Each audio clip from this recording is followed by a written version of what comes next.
What is up, people? You know what? You people are the most resilient, awesome people I know because the rain should have crushed your soul by now. And you're still clapping and happy and you got some smiles on your face. A few of you look a little frowny. I understand. Yesterday I'm like, Jesus, take me home. You know, like I was driving up to Monroe with my wife to go to Lowe's to look at things that I won't be able to plant in my yard until August. And, you know, and I'm just like, Jesus, you got to give me a break here, man. And it was awesome because I just looked out the back door and there's sort of sun out there. It'll be there for 7 minutes, but it's out there. At least there's something going on, all right? So eventually it's going to come. So, hey, I want to go ahead and pray this morning, get us underway with what God's word has for us. Let's go ahead and pray together. Jesus, I am so grateful for your word and for these particular commands that we've been looking at, because we find that, you know, they sort of kind of reach into different areas of our lives that we don't always anticipate. It's like we look at these in a very one-dimensional way, and then suddenly we find that, oh, they've got a lot of extension, and things that we would think, hey, this doesn't really fit my life, we find that, oh, maybe it really does actually have more life in my existence than I realize. And from that, it presses us more into your grace. It presses us more into a place, hopefully, of humility and dependence. And from that, a sense of realizing just increasingly that life is founded in you every day, right? It is not something like, oh, we just need you for heaven and we need you for the big things, but we need you in the daily crevices of life because, man, we still have so much room to grow, so much distance to be grown through you. And so I pray that we are faithful in the follower and training concept, that we want to be more like you and we want to rely on you more in our lives. And so I thank you, Jesus, so much for what you are working out in us, and I pray that we continue to press into you. It's in your good name we pray these things today. Amen. All right, so we are in the 10 Commandments like my friend Greg just shared with you, and I am coming to the conclusion more and more that the 10 Commandments should be relabeled the 10 bare minimums for not being a menace to society. Like the more I look at these, I go, these are the no-duh commands, more than probably a lot of other things, which is why so many different cultures will have some of these same ideas sort of embedded into them, right? So we look in different societies and we'll find that some of the 10 Commandments find life in other things. And yet what's interesting to me about these is, while in one sense we can look at these and say, yeah, they are no-duh, they are what everybody should just sort of inherently know as the standard for living. The other thing that really sticks out to me, though, is how much these hit close to home, right? So in one sense, we could say, well, yeah, there are the bare ethics for society, but in another very real way, I'm surprised by how much I find that these things I'm good at violating. Like, I would think that, you know, in the top 10, I'd be like, I don't do these. But when you start to analyze life, what we find is that they reveal the inner us, right? They begin to function as a mirror that are put up against our lives. And then from that, we go, man, I do fall victim to these. I am a bit more self-interested. I actually have a propensity at some level to cross the lines of these. And that's sort of what their design is. The law exists to point out our flaws, to point out our sin, to point out the fact that we have a broken composite in life. And then from that, to press into Jesus, to say, he is the solution. He can forgive where I offend. He can strengthen and empower where I seem to have weakness. And so we've been learning all of that in this whole entire series. And today is no different as we look at the 8th imperative of healthy living. The 8th imperative of what it means to press into God and make much of him. And that 8th imperative is very simple. You shall not steal.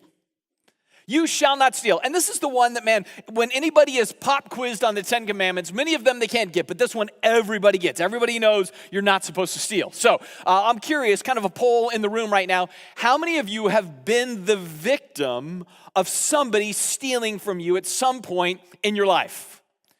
Everybody pretty much in the room, right? Somebody broke into your car, somebody took your homework, whatever it was, right? How about this one? How many of you have ever been the perpetrator of stealing? Next week is lying, all right? So Just plug that one in. All right. No, I honestly, it's fun. Like everybody's had something stolen. I haven't stolen. No, man, maybe you were a little kid. You know what I mean? You're like 4 years old. You stole some candy from the grocery store. Maybe it's when you were a teenager and you were stealing cosmetics, or you stole liquor from some parent someplace. Or maybe it was in college when you stole that SUV for a fraternity joke, or, whatever it was. Everybody at some point, at some juncture in life, is engaged in theft. At some point in life, everybody has had theft happen with them. And so ultimately, everybody at some point has had to plead the eighth, right? That we have crossed that line and done things that perhaps are not what God would intend for our lives. Because human beings, the human condition, it suffers from kleptomania, right? We just do. Right? And I'm going to give you some proof of this. I want you to you probably have not done this ever in your life, but I want you to step back for a second and think about how many jobs or how many industries exist because theft exists. Just step back for a second and go, what kinds of things are out there because theft is a real deal? So, for example, we have police because theft exists. We have attorneys and judges and social workers to make sure you're staying on your probation, all because theft exists. So suddenly, a lot of people are very thankful for theft, right? They have job security because people steal stuff. Think about the different government organizations that exist because of theft, right? So you have the Securities and Exchange Commission. They're making sure that people don't steal. You have the FBI that's making sure people don't steal. Right? Other organizations that you have the NSA, they're making sure people don't steal. The IRS is making sure. Today is the day, isn't it? Like today's the 5th, ugly. All right, so, but they're making sure, man, people don't steal. Think about all the companies that are dedicated to home security to make sure that people don't steal. Insurance companies that have to worry about theft and therefore insurance from theft. You have lock companies and locksmiths, and you have safe companies, and you have alarm companies, right? You have gun companies because of wanting to protect from theft. You have software companies that have to worry about writing software to make sure that your computer isn't broken into, you're not hacked, and there's not theft. There's entire sections within banking industry companies where it's just an 800 number you call because you think there's been credit card theft. And then there's another division inside banks making sure that the people inside the bank don't steal from the bank. So you have access to making sure you're not getting ripped off, but the bank itself has to worry about the people making sure you don't get ripped off. That's a big, crazy thing. You have fraud departments within corporations, and the list could go on and on and on. I mean, you start to think about how many people, millions of people have jobs. Why? Because people steal. They steal. And here's the weird part. All sorts of people steal. Rich people steal, right? We hear about that. But poor people steal. And middle-class people steal. Police sometimes are known to steal. Pastors are known to steal. I mentored under a man who was removed from ministry because he was stealing from the church. Executives steal, politicians steal, politicians steal, politicians steal. Homemakers steal, and students steal, and blue-collar workers steal, right? Nice people steal, mean people steal, quiet people steal. The least suspecting people steal. When I was an intern, I worked at a place in Spokane where part of my job was security. And so it was at a grocery store. Anybody ever heard of Yolks Pack and Save? There are a few of you. I worked there. It was a sad deal. But anyway, so I worked at Yolks Pack and Save, and part of my job was security to stop people who would steal. And it was amazing because it was all walks of life. It wasn't always the same thing. It could be young men, it could be old women, it could be anything in between. But they would steal all sorts of things right in this store. My favorite one was the lady that came in with the basket, literally just filled it up with meat to the top and just went out the front door. Like all this beef, man, it's like, all right, you're kind of obvious, but I had to stop her, right? So all sorts of theft. So this is what I'm saying. Theft is popular. Theft happens. And it's because of our inner brokenness. See, we have a tendency to say, well, when people steal, it's all about stuff. It's all about the desire to acquire something that isn't yours, and it's that simple. But I'm going to say, yes, but it goes a little bit deeper. It goes to a condition of our inner person, right? It's about the heart. It's about self-interest. In fact, in Matthew chapter 15, verse 19, Jesus says this. He says, for out of the heart come evil thoughts, right? The heart is this birthplace of desire, such as murder, adultery, sexual immorality, theft, false witness, and slander. See, this begins to reveal the real broken part of us, right? We tend to look at theft as the act, but Jesus says the act finds its life more deeply in a planning of the act. That's where the contamination is. It really starts in our heart that says, I crave this, I want this, I've earned this, I deserve this should be mine, even though it's somebody else's, or I don't want to have to work for it, I'm going to fast track this in some way. And Jesus looks at that and goes, that's your problem. And he goes, and man, it's a deep problem. God has a strong, visceral response to the problem of our desire to acquire something that is not ours to have. In fact, in Proverbs chapter 6, there's this list that is given. It says there are 6 things that the Lord hates. 7, in fact, that he says are an abomination to him. And of those, one is a heart that devises wicked plans. And usually theft has something to do with devising a plan. I'm going to get something that I desire in a way that's nefarious, right? So there is a wicked plan. And from that it says abomination. That means it's major league, man, right? When God rolls in with the word abomination, he's trying to get our attention. And so we want to take this and look at this and say, all right, if I'm plotting or planning to keep what is not mine to keep, then what it reveals in me is not simply a potential action that would be wrong, but it's a criminal mind and a criminal heart that's more concerned with me than it is with others or with God. That's what it comes down to. It's about me. I am now the center of my universe, and so I'm going to do whatever I need to do to get what I desire to have. And when that begins to happen, it's a total disruption of what God intends for us to do. If you think back to what God's primary agenda for us, what it is, it's in the first command where he says, love me and love your neighbor. If you do that, man, you're squared up, you're good to go. You've got it solved, right? But it really comes down to love me, love your neighbor. But theft comes in at any level and begins to disrupt that very first pinnacle key command. In fact, in Romans chapter 13, Paul gets into this. He says, owe no one anything except to love each other. For the one who loves another has fulfilled the law. For the commandments, you shall not commit adultery, you shall not murder, you shall not steal, you shall not covet, and any other commandment is summed up in this idea, this word, you shall love your neighbor as yourself. Love does no wrong to a neighbor, therefore love is the fulfillment of the law. See, the best way to fulfill the 10 Commandments, especially if we don't know all of them, right, which is, we're notorious for remembering half maybe, but the way to really make sure you're really doing the 10 and all the other law, he says, just make sure you're going out of your way to love one another. It rids you of your narcissism. It rids you of your self-interest. It's not about you when you love other people. So he says, this is the best way to go about life. Just you focus on loving, and from that, you're going to do well. So in the same way, if we just focus on saying, all right, I'm going to love the people around me, whoever they are, man, that should insulate us from the propensity to take, to steal, or to rob. And so in that sense, it's very easy guidance.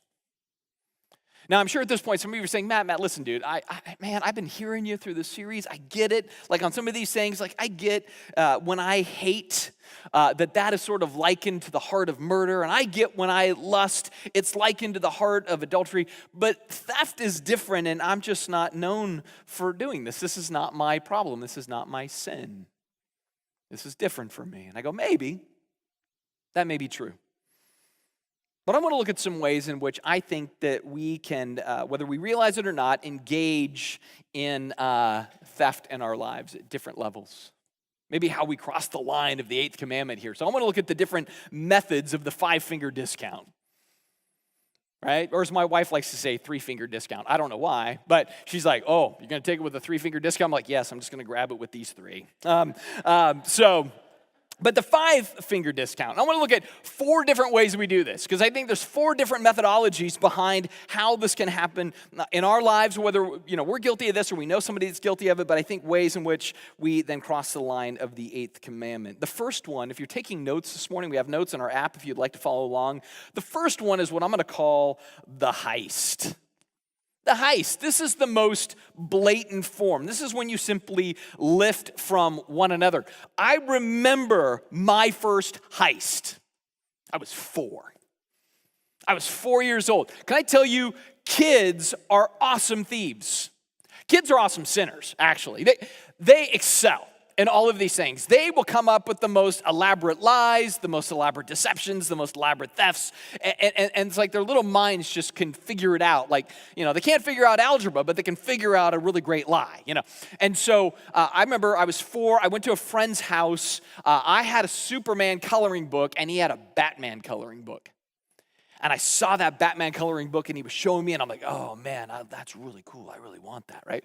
And so he set it like on a table, and it was time for me to leave, and I'm like, how do I do this? And so, again, 4 years old, like getting ready to turn 5, I still remember this so well because I got in so much trouble. But I remember taking my Superman coloring book and going, I'm going to put it on top of his Batman coloring book, and then, okay, Matt, you got to go home, and I'm going to go, and I'm going to pretend like I accidentally grabbed his instead of mine, right? So I slipped his from underneath mine, and then I immediately tucked it up my shirt, which I was wearing my jammies still, which was weird. Had like a number 10 jammy football thing, right? So shoved it up my shirt. So again, I know what I'm doing. It's no accident. I go home, right? Go into my room, close the door, get out my crayons, and start coloring Batman. And then my mom gets a phone call, right? And the neighbor mom calls my mom, and he's like, did Matt take so-and-so's coloring book? And so I remember my mom came in, and immediately I tried to shove it under my bed. She's like, what are you doing? Nothing. So I'm a liar and a thief, right? And again, like, it was just so elaborate, so planned. The heist was so there. And then she's like, did you do anything? No, I didn't do anything. Did you take anything? No, I didn't think. Matt's what's under the bed? Nothing. And then finally I kind of pull it out, and then what happens when you do that and you're 4? Right? I start sobbing, because I was caught and was wrong and I was a thief and everything else. I mean, it starts young. That was like, I remember that heist, man. It was intentional, it was planned, it was calculated, it was wrong. And my mom took it seriously. And I think my mom takes it seriously because she knows that God takes it seriously. Go back to what we learned in Proverbs. God says, hey, there are things that I think are an abomination. Again, that's like a nuclear word. That is a heavy-duty word. And so he's saying these things are an abomination. And so when God sees theft, he gets pretty serious about it. Like, we should not minimize this. Be like, well, it's no big deal. It's this thing. Everybody does it. No, we got to be like intentional on the idea that says God is truly offended by this particular sin. You see this even in Joshua chapter 7. There's a scene where God's people, the Israelites, are finally coming home. They're rolling back into their homestead, and they wipe out the first big city in their territory, which is Jericho. And God says, don't take anything from the city that would be of value to you except that which I tell you to take. But you're going to leave a lot, just don't take it. But there's this one dude, his name's Achan, says, nope, I'm aching for some more stuff, so he steals, right?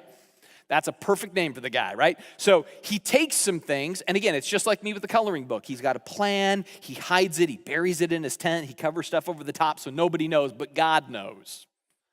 And the fallout of that action from that theft, one guy in a nation of literally at least about 3 million people steals stuff, and God kind of takes it out on the entire nation with their next military campaign. And like 36 soldiers are killed, and so they lose the battle and everything else. And ultimately, God tells the leadership, he's like, there is somebody who is stolen, and it is so serious. People lost their lives. And finally, Achan is figured out, and he comes clean, and this is what he did. But from that, his whole family loses their lives. And we could be all horrified by that in the 21st century and say, how barbaric. But it kind of highlights God saying, man, I really take this seriously. So don't undermine how important it is to realize that the heist is always going to be bad. He sets it as a benchmark for our lives to realize. In fact, in Psalm 62, it says, "Put no trust in extortion. Set no vain hopes on robbery." He said, because that's why people steal. They have the hope of something. I hope I'm going to get more. I'm hoping to have more fun. I hope it's going to be, more beneficial for my life. He goes, don't set any vain hopes on robbery. If riches increase, set not your heart on those things. See, on the front end, it seems like a shortcut to acquire, but in the long run, it undermines your character, your credibility, and your conscience. Even your conscience starts to get corrupted. It's easier to take the next time. Now, I'm sure at this point, a lot of you are saying, yeah, that's right, man, preacher brother, I agree. I can't stand it when people steal from me. That's why I got two friends. They're called Smith and Wesson, right? Can't stand thieves, right? But I think there are ways and places that we can give in to the heist. It washes up on our own shores. For example, if you're a person that clocks in, goes to work, you got to ask yourself the question, do I take from my boss? Do I take from my boss? In other words, they say, we're going to pay you X an hour. So do you give an hour's work for an hour's pay? Or do you take from them in some way? Maybe it's not so much that, but do you take supplies from them? Do you take product that they offer? You're like, well, nobody's going to miss this. It's old. You don't ask, you just take it. I mean, maybe that's something that happens. Or maybe this, sometimes, especially like in the tech industry or some corporations, you may be tempted to steal an idea from a coworker. Or you steal credibility for something that somebody else really came up with or they did, but you sort of put your name on the bottom as well, like, oh, okay, I have some role to play in this too. That isn't really your role. I mean, suddenly we start going, am I stealing from the workplace? Because every year people steal from the workplace. Billions of dollars per year are stolen from the workplace, right? Often happens like the day after the Super Bowl, right? We're not stealing stuff. Everybody just calls in sick, right? Sure, because that's what a lot of liquor will do to you. And so, again, it can be a type of theft. So are we stealing from work? What if you're a student? You ever steal answers? Ever steal ideas? Ever plagiarize things? Right? Because that's a form of theft. That's not yours. Somebody else did it. You go like, but you don't understand. I had like 35 algebra questions. I had to borrow from my friend. That's not borrowing. That's just taking, man. Did you give them back? I mean, what is that, Like, you took them. It's theft. Today's tax day. Ever fudge the numbers? Ever not report certain things? Ever claim certain write-offs that aren't yours to claim or you couldn't substantiate if you were audited? I mean, these are ways that people steal every year. There's tons and tons of tax fraud from really good, honest people. I mean that sincerely, like good, honest people traditionally, but when it comes to that, they're like, but it's the government. They screw everybody, so I can screw them back. I mean, that's sort of the attitude. And so is there that kind of theft? Maybe it's just money. I've talked to many parents of teenagers over the years who are like, my kid keeps taking money out of my purse or my wallet. You taking mom and dad's money. Or maybe in your business, are you abusing your expense account? You've got one, it's for certain things, but it's getting abused and you're not using it the way it's intended. Maybe it's products. Products can be things like pirated music, pirated movies, pirated software. You're like, I don't know where I got it. I got it from a friend who got it from a friend. All right, that's it. You didn't buy it, it ain't yours. It's theft. That's why the FBI has an entire branch now just dedicated to piracy, and you see it every time you watch a movie, that big 2-stamp thing. Don't take our stuff. Right? We go, but come on, those guys are so rich. That's usually the excuse. We use like the Robin Hood methodology for excusing a lot of things. Right? But this is how the heist can happen. Maybe it's just stealing stuff. For example, ever dinked a car in a parking lot? You're like, I could leave a thing, but then it's this and that, and my premiums go up, and so I'm just going to drive away. That's a type of theft, right? You damage somebody else's stuff, but then you didn't make sure that they were taken care of. That would be an example. Ever buy something from Costco, and 4 years later, when you've completely worn it out, you take it back? Like, they take back everything. They take back stuff they don't even sell. I brought back a transmission once. They just took it, But there's people that do that.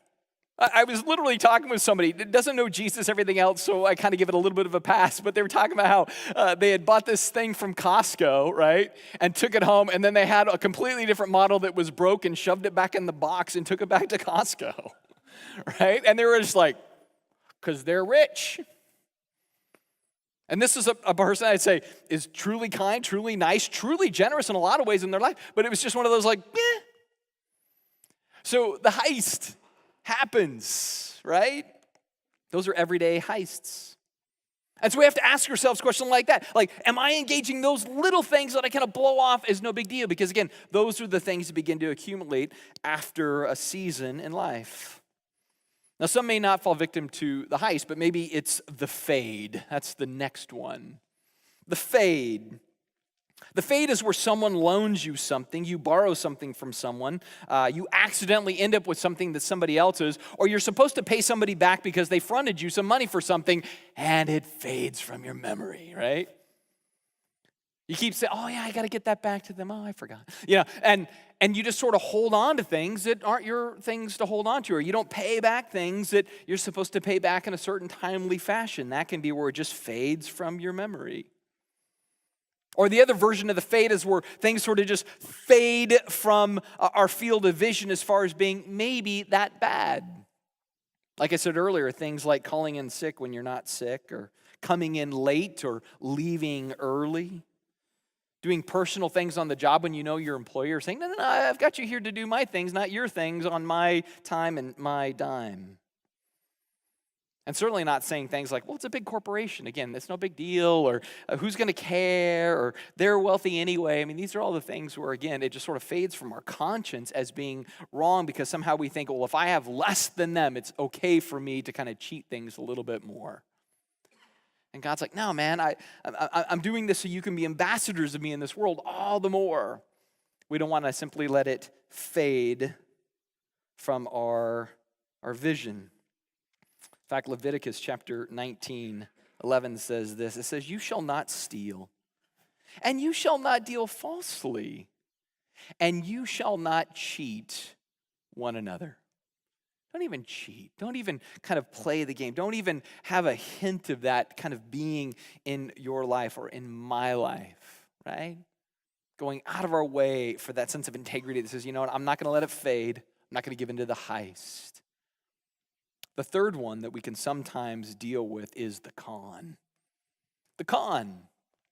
And the con is the sophisticated theft, because it requires real intentional deception to accomplish the task. So, how many of you have ever received the phone call? Hello, this is Mike from Microsoft, right? Right? Tech support? And you're like, I run with this one every time, right? I try to keep these guys on the phone as long as possible. I have the most fun. Like, I am so glad you called me. Thank you. I have been having so many problems with my computer. What do I do next? You know? And I will try to keep them going as long as possible. And then finally, I'm like, now where's that key? Now take me back to the beginning again. You know, I'm like, you're wasting my time. I'm going to waste your time, you know? And so just go for the longest time to finally they're like, you're messing with me. And I'm like, yes, I am. I don't even own a PC. You know, I'm like, I own a Mac. I don't know why you're calling me, you know? And so, but again, it's so sophisticated, and they're looking to rip people off. It is truly the con artist in play, right? And so we've all experienced the con artist. We've all seen the con artist. But I think there's other ways that even we might have to look at our own lives and make sure we're not doing this. For example, if you're in sales, right? To not oversell your product. To not make claims about something you are selling that you know are illegitimate. You're going to be ripping somebody off if they buy into this, right? I remember my wife was involved. She was a loan officer years ago, way before the mortgage crisis. So she started staying home around 1996. But she could start to see where things were going in the mortgage industry even then, where there was people, loan officers, who were basically they knew that these were bad deals and these were going to put people in risky spots and there was less oversight to what should be done, but they were going to make money off of it, so they didn't care, and they didn't care if it hurt other people. So basically, they were kind of ripping people off in the process, and there's just no discretion involved. And she's like, this is crazy. This is going to go really bad in about 10 years. Like, go figure, Because, again, it was just unhealthy sales practices. It was ripping people off. Maybe another one. Anytime you sell something on Craigslist, right? Sell a car, clean, one owner, right? 200,000 miles, but they're all highway miles. You do regular oil changes? Yeah. Is there any known problems? Oh, there's the question. Any known problems? Do you just disclose, oh yeah, this thing is a jalopy, man. I would not buy it if I, or do you feel like you hope they don't figure out things and you kind of hide things, and then they ask the question, you don't tell the truth, right? Because that's ultimately ripping somebody off.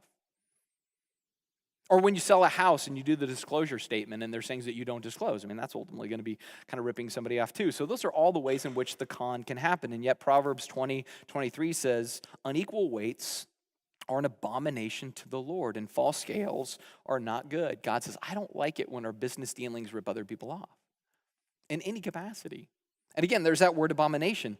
He loves to use that word in relationship to these concepts. And so we have to kind of look and go, man, are these things that, again, I get tempted to do? Are these things that occasionally I may fall victim to? Or am I going to be faced with things where then I have to kind of re-examine my life and say, hey, should I deal with this differently? Because again, in life, there's all sorts of opportunities for it, and the proof of that is there's all sorts of people that work all sorts of jobs because all sorts of people get moments of weakness and they cross these lines. Whether it's the heist, whether it's the con, whether it's the fade, we're susceptible. And then there's the last one. And the last one kind of changes things from horizontal to vertical. I'm going to call it, the fourth thing in your notes, the jip. The jip. We see the jip in Malachi chapter 3. So to give you the background, this is way toward the back end of the Old Testament timeline.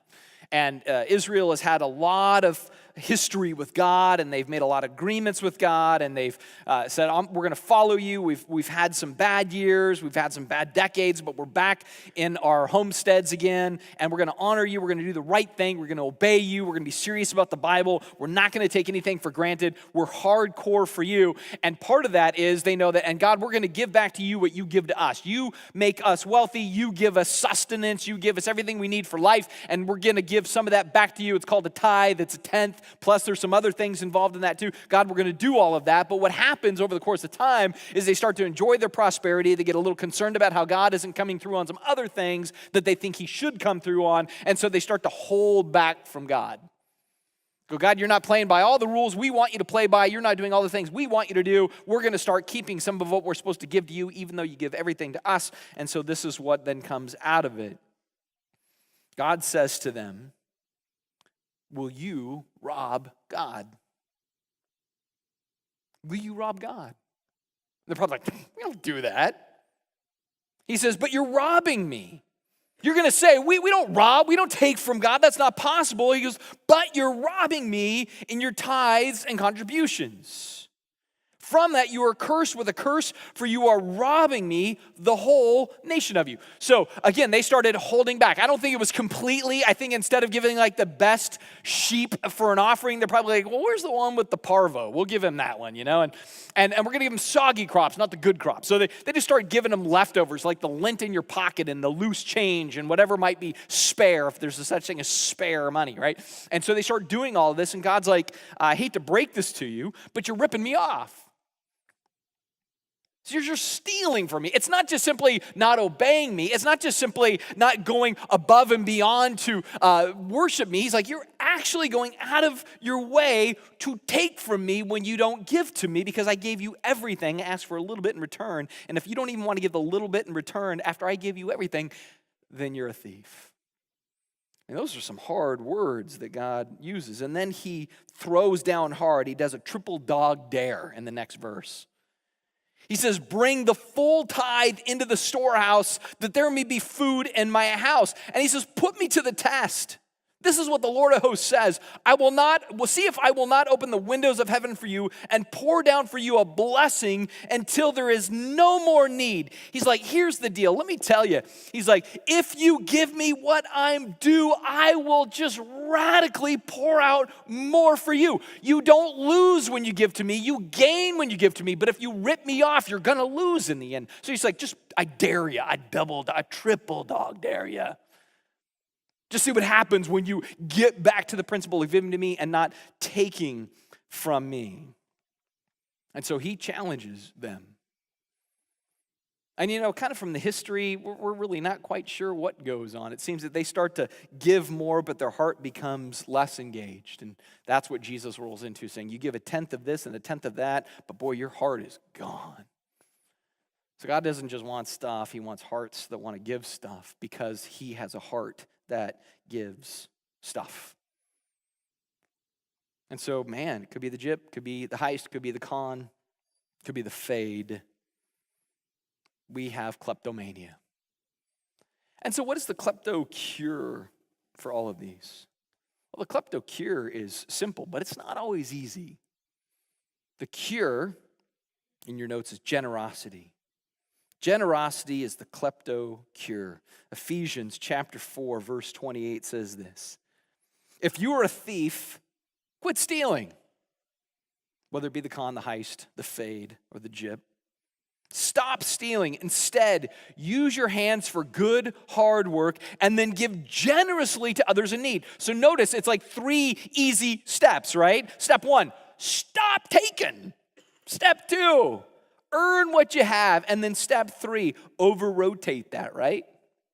Take what you have and give it to others. And the reason we do this is because that's really what it really means to be like Jesus, right? This is what Jesus is so good at. Satan came to what? To kill, to steal, and to destroy. So all theft kind of hails from the spirit of the devil who wants to rip everybody off. Jesus came to do what, though? It says to give freely. So Jesus is the giver, Satan is the taker. And so the reason that we want to be givers is because that's what it's like to be like Jesus. And I love the final scene of Jesus on the cross because you see that the giver is crucified between 2 takers. Right? And what does one of the takers say to the other taker, the thief to the thief? We've earned our punishment. But this man has done nothing. And the only thing Jesus is going to do is give. And what's so cool is he gives to one of those thieves. He gives to the taker. And that's the same with us, right? We're all the thieves up there crucified next to Christ. We're all takers at some level. If we're not robbing stuff, we're robbing other things. Tomorrow's podcast is how we rob our loved ones of joy. There's all sorts of things we rob in life, right? And yet Jesus says, I came to give, not to take. And when you follow me, I want you to be a giver, not a taker. Besides, even our follower and training stuff that we go through and really push as a church, we're reminded that followers in training give their resources generously. We give. It's what we do. We don't hoard. We don't steal. We don't withhold. We invest. We share. We give, right? That's what we do. And that's what this command is all about. Don't give into self. Give for the sake of others. And so with that, just some quick reflective questions for the morning. First question, am I currently engaging in or planning a heist? At some level. Plagiarism, school, work, some situation, selling a vehicle, whatever it is. Am I planning a heist? What things have faded from my return list that I need to go? I need to get back that thing to that person. They need to pay that back. I need to do whatever I need to make that right. Do I tend to leverage the con to get deals done? Do I sell people on something I know I'm really kind of ripping them off on the end for? Am I picking God's pocket? Is that what I'm doing? Is that my theft? And then in this, am I actually generous, or do I just like the idea of generosity? I find that it's easy to like the idea of generosity, talk about everybody should be generous and we should be givers, but if I don't actually do it, then I just like the idea. I don't like the thing. We have to remember that eternal life is not about what we acquire. It's about what we give away. right? It's what we give away. And Jesus loves it. He loves it when we are generous. He loves it when we are honest. He loves it when we are content with what we have, which is what this is so much about, contentment, right? Because it's in that contentment that he can use, he can groom, he can grow, he can expand, and he can utilize us to be generous with others. Let's go ahead and pray together. Jesus, I thank you so much for the reminder of your generosity. And I thank you for the conviction that comes with sort of being reminded of areas where we might be apt to take at some level and in some way at some point. We may feel pushed or pressed or tempted. We may overextend ourselves and they go, how am I going to fix my overextension? And we start to feel that draw to cross your lines. I pray rather we would reside in grace and we would reside in faith and we would reside in trust and we would reside in obedience. And again, we would remember that all of these things call us to reliance on you. Help us to do that in your name. And help us to appreciate what you've given so freely. Even right now as we prepare for communion, that is you giving freely, right? And what I love about it is you even talk about that nobody steals your life away. You lay it down freely. You give so generously and robustly to us. And I pray that as we reflect on the cross and we reflect on the sacrifice, the fact that you took the punishment for all of our hearts of theft, our hearts of greed, our hearts of self. You took all of the wrath that we all have well earned. And then in place, you forgive us just like the thief on the cross, and you give newness of life to us and a standing with yourself. I pray that that would humble us and continue to change us to look more like you. So we thank you for your gift of yourself in your name. Amen. So it is.